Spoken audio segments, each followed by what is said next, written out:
तुगलक वंश। तो तुगलक वंश में हम देख रहे थे गयासुद्दीन तुगलक को, तो उसका जो सामान्य परिचय था और उसके कार्य थे वो हम देख चुके हैं। तो आज की क्लास में हम देखेंगे गयासुद्दीन तुगलक की मृत्यु है वो किस प्रकार से हुई, स्वाभाविक हुई या फिर हत्या की, कब, कहाँ, कैसे, किसने की। ठीक है, तो इन सारे जो बिंदु है इनको हम डिस्कस करेंगे। तो चलिए स्टार्ट करते हैं, कंटिन्यू बने रहिए। तो कहानी को यहाँ पे समझे। जब खिलजी वंश का शासक था खुसरो शाह है, तो खुसरो शाह कौन था वो जानो। पहले थोड़ा पीछे की तरफ चलो, क्योंकि मुझे पता है आपके दिमाग से सब रफ हो गया होगा। तो खुसरो शाह कौन था? खुसरो शाह था कुतुबुद्दीन मुबारक खिलजी का वजीर था। और कुतुबुद्दीन मुबारक खिलजी कौन था?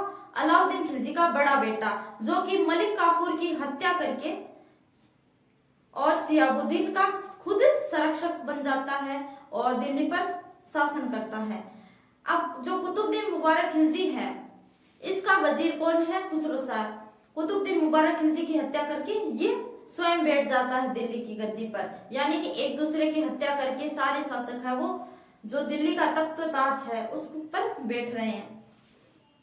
अब खुसरो शाह है, ये है खिलजी वंश का अंतिम शासक। तो इसने है वो एक व्यक्ति का नाम सुना होगा आपने, निजामुद्दीन औलिया। इसका नाम पहले भी आया था जब खुसरो शाह को देखा था। तो निजामुद्दीन औलिया को ये खुसरो शाह है ये काफी धन देता है, क्योंकि ये संत था इसीलिए इसको है वो काफी धन देता है। और खुसरो शाह था एक धार्मिक व्यक्ति, तो इसीलिए इसको है वो बहुत सारा धन देता है। लेकिन जब गयासुद्दीन तुगलक स्वयं सुल्तान बनता है दिल्ली का, तो ये क्या कहता है कि जो निजामुद्दीन औलिया को कि जो सारा धन था मुझे वापस लौटा दो, ये मांगता है उससे।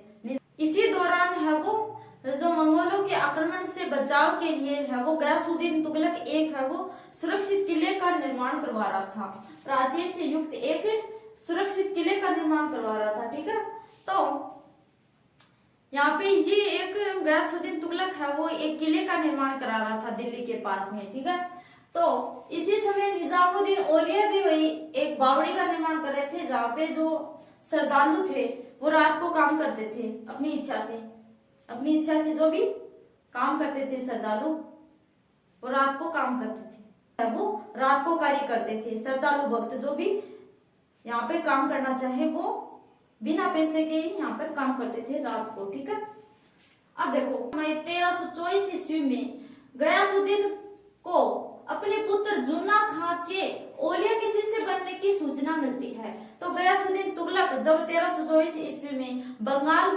अभियान पर था, तो उसको पीछे से सूचना मिलती है कि आपका बेटा जुन्ना खां है वो निजामुद्दीन औलिया का शिष्य बन गया है। और निजामुद्दीन औलिया ये भविष्यवाणी कर रहा है कि बहुत जल्दी ही जो जुन्ना खां है वो दिल्ली का सुल्तान बनने वाला है। तो पहले से ही मतभेद थे निजामुद्दीन औलिया और जो गयासुद्दीन तुगलक के बीच में। अब ये और पता चल गया है कि अब इसका बेटा है वो इसका शिष्य बन गया है। तो इससे है वो गयासुद्दीन तुगलक जो निजामुद्दीन औलिया को ये आदेश देता है कि तू दिल्ली छोड़ के चला जा, ये ऑर्डर देता है कि तू दिल्ली छोड़कर चला जा, वरना अच्छा नहीं होगा। क्योंकि डायरेक्टली है वो जो निजामुद्दीन औलिया को ये मार नहीं सकता था गयासुद्दीन तुगलक, क्योंकि इसकी प्रसिद्धि है वो काफी अधिक थी इस क्षेत्र में। ये संत था इसीलिए इसकी प्रसिद्धि ज्यादा थी, तो इसे मरवा तो नहीं सकता था, इसीलिए इसे कहा कि तू दिल्ली छोड़कर चला जा। अब देखो यहीं से जीटी ने औलिया को दिल्ली छोड़ने का आदेश दिया। मैंने बताया ना कि यहीं से जो गयासुद्दीन तुगलक है वो ऐसा आदेश देता है कि तुम दिल्ली छोड़ दो, वरना अच्छा नहीं होगा। इसी संदर्भ में औलिया ने कहा हनुज दिल्ली दबी दुरस्त है।